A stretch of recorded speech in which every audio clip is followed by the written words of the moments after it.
Hello guys! Ngayong gabi nga ay nandito pa rin tayo sa China. At alam nyo ba guys na ang natuklasan ko ay meron ditong gym facility na libre lang. Hindi mo kailangang magbayad. So ganito ka galing, no? Ganito sila ka sa mga mamamayan ng China. So meron silang gym facility na libre lang dito sa community, dito sa paligid ng mga sa loob ng nila, tawag nila dito ay gym community center, sa loob ng park. At meron din silang libreng swimming pool. So ang swimming pool ay isa sa mga exercise din nila. So kung gusto mo mag exercise under the water, pwede mag-swimming ka. So pwede ka ring mag-gym. Ayan guys, may iba-ibang natapos na akong mag-gym, pero bukas na lang ako magba-vlog as gumamit ako ng mga equipment nila. So ayan, may pang matanda, pang bata. Actually ang gym talaga na ito ay hindi lang pang matanda at pang bata. So for all the people wants to have a good health.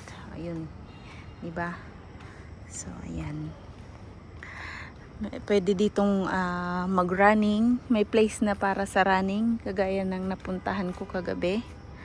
Dito naman ay talagang simpleng exercise, simple para ayan. Ayan Ang ganda, 'di ba? Tapos na ako. Kaso nga lang hindi ako nakapag-video while I'm doing my exercise. So abangan nyo bukas ng gabi mag-i-exercise ulit ako. Ngayon ay pauwi na ako at ito yung daanan pauwi sa bahay ni Amo. Ang ganda ga, diba? Hindi siya crowded. Sobrang ganda, linis. So hindi pa ako dito nakapag-video during the day. So ipapakita ko sa inyo next time. Hindi dito tinipid sa ilaw. Hindi sila nagtitipid sa ilaw, guys. And then meron pa dito, ayan meron ding playground para sa mga bata. So ito yung daanan. Igagala ko na kayo. Total nandito na tayo meron silang abaka. Ito ay abaka. Di ba? Abaka leaves. Yan. Dito ayan, merong silungan just in case mainit at maaraw. Ito naman yung playground para sa mga bata. Pagka daytime, mga bandang hapon, madami yan dito. Actually meron pa, andito pa nga si tatay dito siya nag-exercise. Yan. So ang pag-exercise anyhow, yung mag-stretch ka lang, pwede yun. Yan.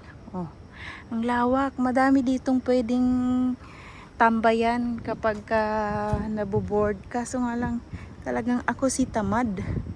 Mayroon pa dito another exercise place. Ito ayan, ang ganda, 'di ba, ng garden nila. Tapos dito, ang makikita mo diyan pag daytime ay mga turtle.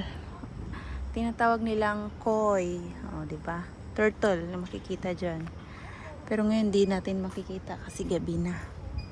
Ayan So, ayan, naigala ko kayo ngayong gabi dito. So, ayan, madami dito.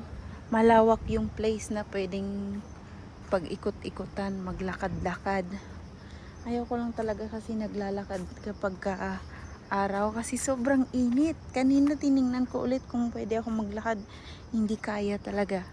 ako'y sinisipon kapag masyadong mainit. Tapos hindi pa ako nakainom ng madaming tubig, sisipunin na ako niyan. So ayan, uwi na tayo. I-tour ko kayo hanggang doon sa lobby, hanggang doon sa sa gate ng bahay ni Amo. Ayan. Diba? Sana na-amaze din kayo. Sana ganito din sa Pilipinas, may mga libreng ganito, yung hindi nagsisiksikan yung mga tao. Hindi, tsaka ito guys, so Anahaw leaves. Anahaw yan, Anahaw leaves. Hindi nyo masyadong makita kasi madilim. Pero that's Anahaw leaves. Okay? Okay, andito na. Nakauwi na tayo. Dito ako nakatira. Ito yung place ng amo ko sa China. Yan, ang ganda. Oops! Yan. Yan, yung leaves na yan. Anahaw yan. Yung puno na yan. It's Anahaw. Okay, we're here. Thank you for watching, guys. Bye!